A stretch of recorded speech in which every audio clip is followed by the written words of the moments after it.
Hello and welcome back to Rarest Candy. Today we have our first instalment of our new series, having a look at the art and looking at why certain cards have a certain luster, pull and figurative interest to them.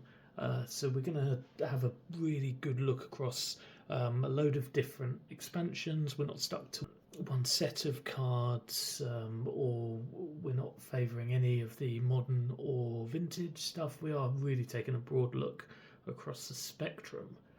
There will be one card a week, and for this first week we're looking at a very interesting card indeed, one that really caught my attention. And when thinking about art, what better way to start it than having a look at a card that captures the creative process itself. From the Incandescent Arcana set, we have the Smeargle 73 of 68. And here we are. This card here is utterly captivating. There's so much going on with it compositionally. When you first see the card itself, so much is brought to the attention. And initially you see a Smeargle with his tongue out, jumping up into the air, roughly filling the whole frame of this full art character card from the Japanese set. As you start to delve into the picture, you see it's actually filled with a great amount of depth and intrigue into it. Perspective's being used really well in this card. From its low point of view looking upwards towards the ceiling, you see an outstretched Smeargle with his paint dawning tail flapping in the air, and after a longer look you actually see he's almost doing some form of backflip, looking backwards. As you take his gaze to the left centre of the art, you then actually see another artist creating a sculpture using a beveled chisel and hammer and chiselling away at what you can then see the reverse of a Smeargle statue. Again, the creative process being captured in an almost chaotic and very kinetic presence. The painting, the easel that you're seeing, the paint splatters that are all across the floor draw your attention upwards to the tail, and where you then see a canvas which looks to be Smeargle painting away at that canvas. And I will just bring this art closer so you can see. But personally, myself, I see the hollow exemplifies this. As you can see, the art splatters really capturing the eye against the non-hollowed Smeargle body. But when staring at that canvas, you see a sort of crazed eyes and open mouth and teeth, which personally I think is a depiction of a manic or crazed gulpin. And you could think that the the sort of terrorized and very nightmare fuel of a crazed gulping coming at you with teeth and its manic eyes could be a very interesting subject for art.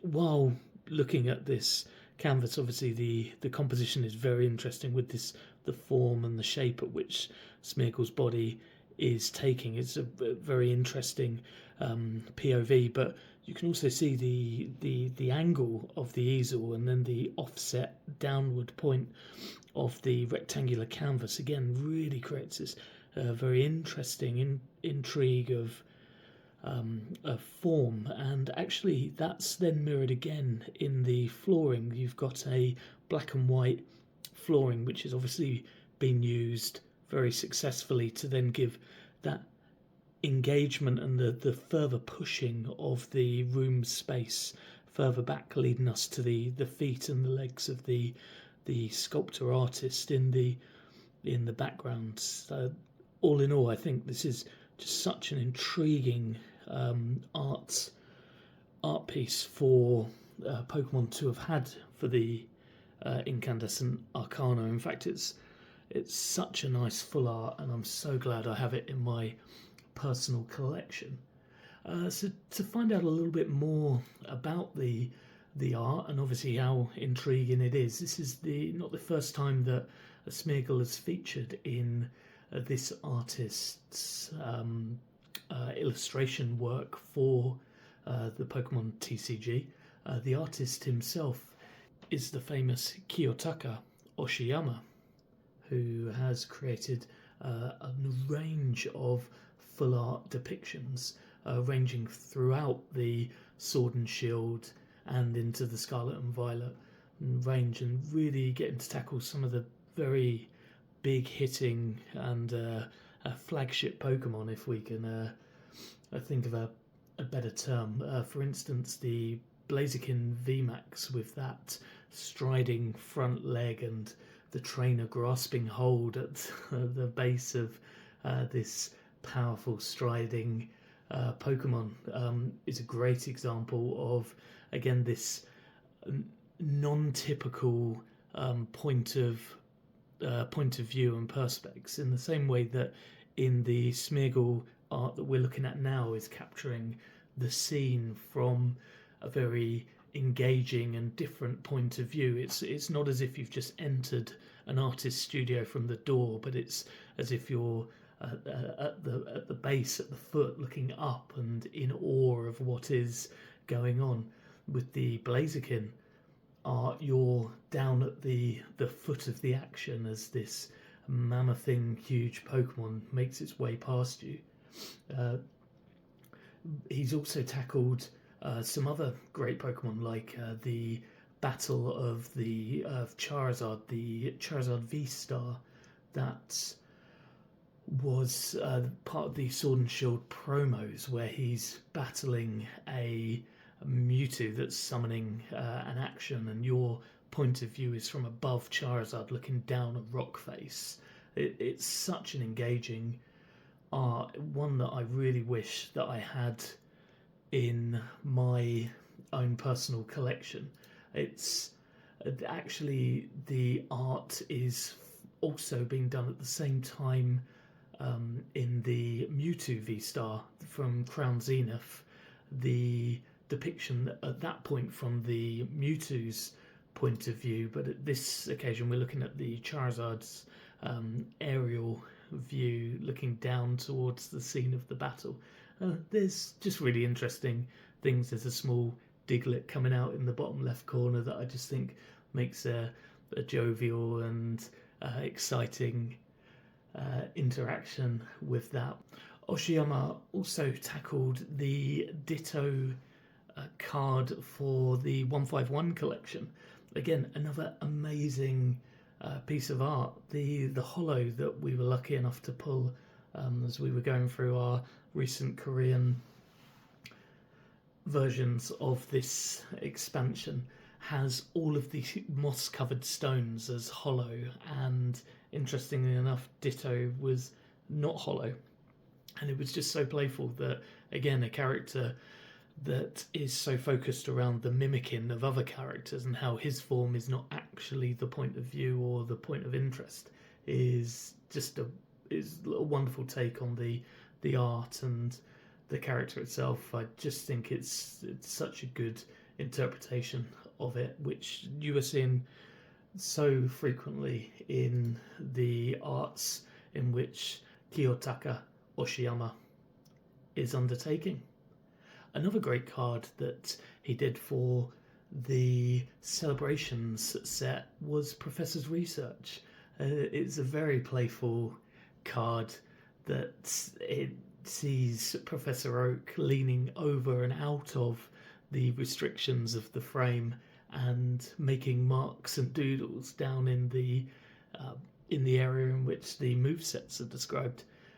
This frame breaking has not happened before in English versions of cards, and to have pushed the boundaries, literally in this case, and make another playful engagement with the viewer into the card, I think is just another great way of approaching and looking into how the artwork can be pushed and made more exciting.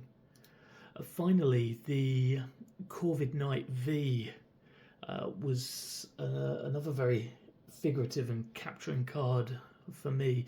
This time the point of view is far from above, again similar to the Charizard VMAX that we were speaking about prior.